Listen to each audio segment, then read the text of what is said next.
find out more about what happened, Dawn News interviewed Malik Mumtaz, who is now running his private business.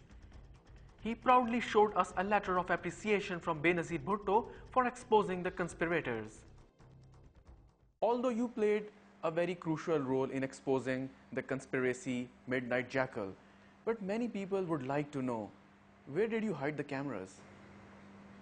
In fact, it was not me who had hidden the cameras, it was the Intelligence Bureau, and they managed all these things. And basically, it was their operation, and the name Midnight Jackal's operation was assigned by Masood Sharif, the former DGIB. And wherever they find suitable, they did it.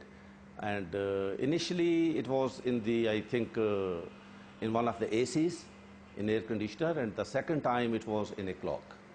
And that was your place where everything took place? That's right, it was at my place where I used to live. First of all, tell us how many meetings took place at your place, how they were bugged, and secondly, what was exactly discussed in those meetings?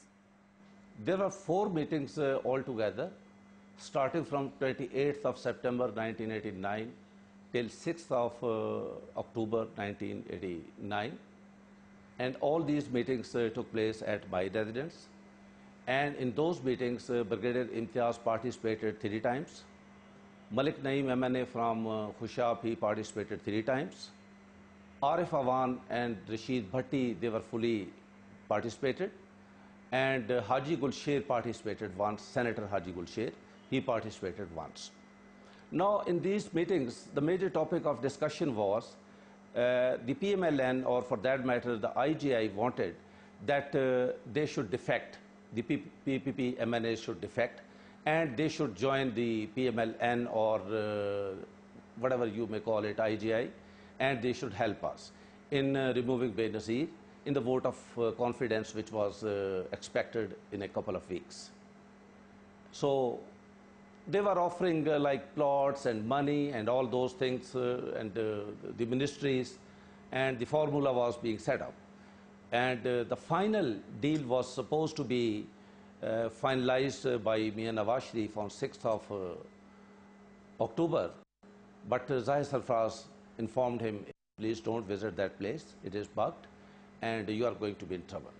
So you are saying that Nawaz Sharif was the main brain or force behind that conspiracy?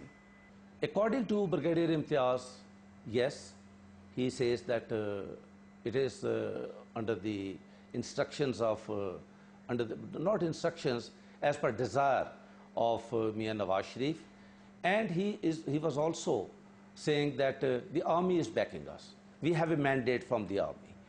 And I don't know how far it's correct, but this is what he said, and it is a part of the record. This is what they have been telling to these MNAs, that we have the mandate from the army, the Chief of Army Staff wants like that, Ghulam Ishaq Khan wants like that, and so on and so forth. Mian Nawaz Sharif, let me tell you very honestly, was not a mature politician by then. Did you visit India after Midnight Jackal? No, that's the allegation that this Brigadier Imtiaz puts on me. And if you want, I can show you my passports. I was having a valid visa for 2 years for England, and that's the place where I went. But Brigadier Imtiaz accused you that you had some connection with Indian intelligence agency RAW, and that arranged your stay in London, in fact. Okay, that's fine. So if I say that Brigadier Imtiaz is being blackmailed now by the CIA because he is having a lot of wealth there in the United States, and they are misusing him, that you, for example, say this against the Pakistan army or against the intelligence agencies or the chiefs of the intelligence agencies, how he is going to feel about it? My dear sir, it's very easy to call someone the agent, but it's bad. It's bad. And where do you rate Major Amir in the whole ball game? Major Amir personally is a nice person, and I don't want to comment too much on him. But Major Amir says that he was in fact trying to identify black sheep within the ranks of the Pakistan People's Party. He was not buying the loyalties of the MNAs to topple the Benazir Bhutto's government. Which version is true according to you? If it's correct, for example, let's assume that's correct. Why Nawaz Sharif put him as a director, immigration in the FIA? A person who is removed from army due to default, he is put as a director in FIA. And the second one, Brigadier Imtiaz is based at the Chief of the Intelligence Bureau, the Supreme Agency of Pakistan. Do you believe it? These recent disclosures are also embarrassing for Nawaz Sharif and the army top brass. Some people also believe that some hidden forces are actively working to neutralize Nawaz Sharif. If it happens, it will greatly benefit the People's Party and President Asif Ali Zardari. It is waste of time to respond to these accusations which have been debated not once, not twice, but dozens of times and have been rejected by people of Pakistan.